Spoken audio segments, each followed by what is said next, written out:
ख्रिस्तामधील सर्वांना सलाम. आमच्या तारणाऱ्या, जिवंत आणि गौरवी प्रभू येशू ख्रिस्ताच्या नावात विश्ववाणी परिवाराकडून आम्ही मार्गाकरिता प्रकाश कार्यक्रमात आपले सहर्ष स्वागत करीत आहोत.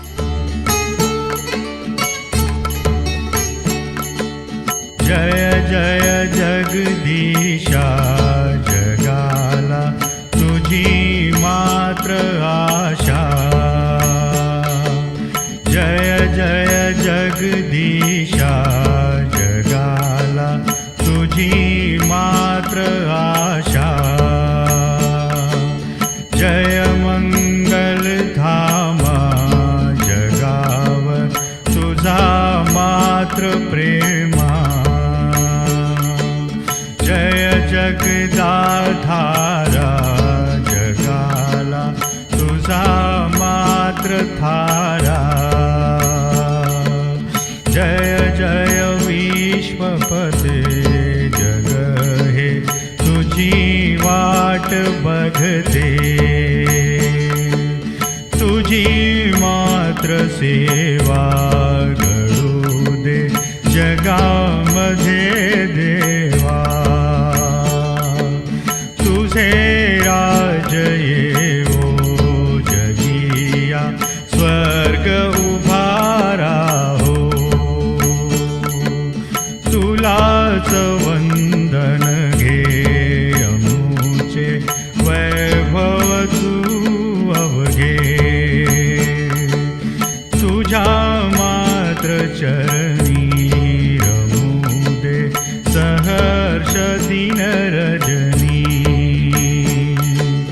प्रभो परात्पर जय करुणाकर, प्रभो परात्पर जय करुणाकर.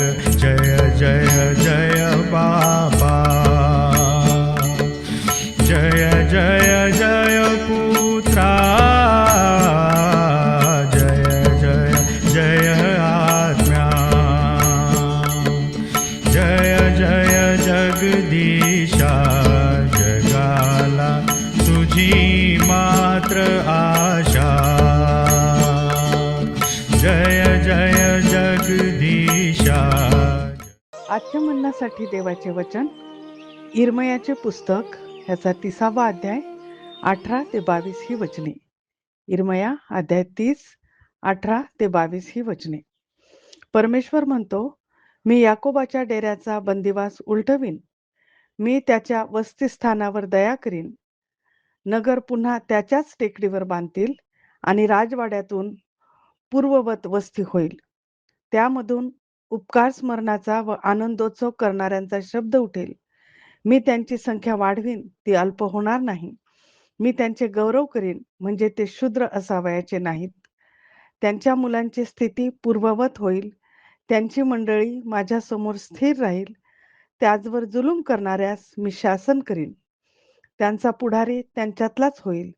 त्यांचा नियंता त्यांच्यातूनच निघेल. मी त्याला जवळ आणीन, म्हणजे तो माझ्या सन्निध्य येईल. कारण माझ्या सन्निध्य येण्याचा कोणाच्या मनाला हिया झाला आहे, असे परमेश्वर म्हणतो. तुम्ही माझे लोक व्हाल व मी तुमचा देव होईल. प्रभू परमेश्वर ह्या वाचलेल्या वचनाद्वारे आम्हाला आशीर्वाद देव. ख्रिस्तातील माझ्या प्रियांनो, आपल्या पुनरुत्थित आणि लवकर येणाऱ्या राजांचा राजा प्रभू येशू ख्रिस्त याच्यापासून तुम्हाला कृपा शांती भरपूरने प्राप्त हो. प्रियांनो, इर्मया 30 18 ते 20 या वचनांमध्ये याकोबाच्या डेऱ्यात राहणाऱ्या लोकांसाठी परमेश्वराने एक अद्भुत शुभवर्तमान दिलेला आहे. तसेच सदाजीवी व सर्व समर्थ परमेश्वराने अनेक अशी अभिवचने या ठिकाणी दिलेली आहेत. कारण यापूर्वी हे इस्रायल लोक वचन 14 आणि 15 मध्ये सांगितल्याप्रमाणे त्यांची अतिशय वाईट दैन्यावस्था झालेली होती. त्याचे कारण की हे लोक यांनी घोर दुष्कर्म केलेली होती, फार पातके त्यांनी केलेली होती. ही अत्यंत बिकट परिस्थिती त्यांची झालेली होती. परंतु तरी सुद्धा परमेश्वर वचन 10 मध्ये त्यांना धीर देतो आणि अभिवचन देतो. परमेश्वर म्हणतो, हे माझ्या सेवका याकोबा, तू भिवू नकोस. हे इस्रायला, कच खाऊ नको, निराश होऊ नकोस. कारण पहा, मी दूर देशातून तुझा उद्धार करेन. याकोब परत येईन, तो विश्राम पावेल, निर्भय होईल, त्याला कोणी धाक घालणार नाही. होय प्रियानो, हे कार्य केवळ परमेश्वर स्वतःच करू शकतो. आम्हाला केवळ त्याच्यावर भाव ठेवण्याची गरज आहे. पुढे परमेश्वर याकोबाच्या घराण्याला 16 अशी अभिवचने देतो. ही अभिवचने यासाठी देतो की आम्ही त्यावर विश्वास ठेवावा आणि आमच्या आध्यात्मिक जीवनामध्ये आम्हाला लाभ व्हावा. आमचं कर्तव्य ते हेच आहे की आम्ही या प्रत्येक अभिवचनावर विश्वास ठेवावा. मग ही काय अभिवचनं आहेत ती? पहिलं अभिवचन, मी याकोबाच्या डेऱ्याचा बंदिवास उलटवेन, म्हणजे मी त्यांना मुक्त करेन. 2, मी त्यांच्या वसतिस्थानावर दया करीन. 3, नगर पुन्हा त्यांच्या टेकडीवर बांधील, म्हणजे पुन्हा स्थापना करेन. 4, राजवाड्यातून पूर्ववत वस्ती होईल. 5, त्यांच्यामधून उपकार स्मरणाचा आणि आनंद उत्सवाचा शब्द उठेन, म्हणजे तेथे लोक उपकार स्तुतीचा आणि आनंदाचा गजर करतील. 6, मी त्यांच्या संख्या वाढवीन, म्हणजे त्यांची वृद्धी करेन. 7, ती अल्प होणार नाहीत, म्हणजेच ते वाढत राहतील. 8, मी त्यांचे गौरव करीन, म्हणजे ते शुद्ध होणार नाहीत, म्हणजेच ते प्रतिष्ठा पावतील. 9, त्यांच्या मुलांची स्थिती पूर्ववत होईल. 10, त्यांची मंडळी माझ्यासमोर स्थिर राहील. 11, त्यांच्यावर जुलूम करणाऱ्यांचा मी शासन करीन, म्हणजेच त्यांच्यातील जुलूम करणारे नाहीसे होतील. 12, त्यांचा पुढारी त्यांच्यातलाच होईल.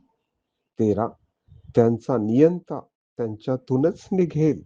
14, मी त्याला जवळ आणेन, म्हणजे तो माझ्या सानिध्य येईल. 15, तुम्ही माझे लोक व्हाल. आणि 16, मी तुमचा देव होईल. या अभिवचनांसाठी प्रियानो, आपण परमेश्वराला धन्यवाद देऊया. ही अभिवचनं आज आमच्यासाठी देखील आहेत आणि आपण परमेश्वराला धन्यवाद देऊया. हे स्वर्गातील पित्या, खरोखर तुझे सर्व अभिवचने सत्य आणि उत्तम आहेत. ते आमच्या लाभाचे आहेत. म्हणून आम्ही प्रत्येकाने तुझ्यावर पूर्ण भाव ठेवावा, म्हणून आम्हा सहाय्य कर. प्रभू येशू ख्रिस्ताच्या नावाने प्रार्थना करतो, म्हणून तू ऐक. आमेन. जय जय जय बाबा,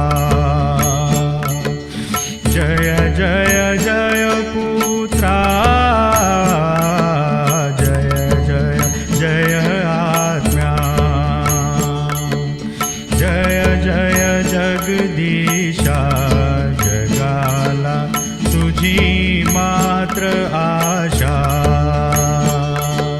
जय जय जगदीशा, जगाला तुझी मात्र आशा. त्याप्रमाणे तुमचा प्रकाश लोकांसमोर असा पडू द्या की त्यांनी तुमची सत्कर्मे पाहून तुमच्या स्वर्गातील पित्याचे गौरव करावे. आपल्या प्रार्थना विनंत्या कोणत्याही वेळेस विश्ववाणी प्रार्थना केंद्राला टोल फ्री नंबरद्वारे कळवू शकता.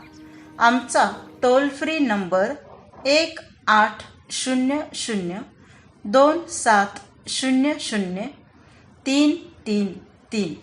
आम्ही आपणासाठी या नंबरवर प्रार्थना करण्यास उपलब्ध आहोत. धन्यवाद.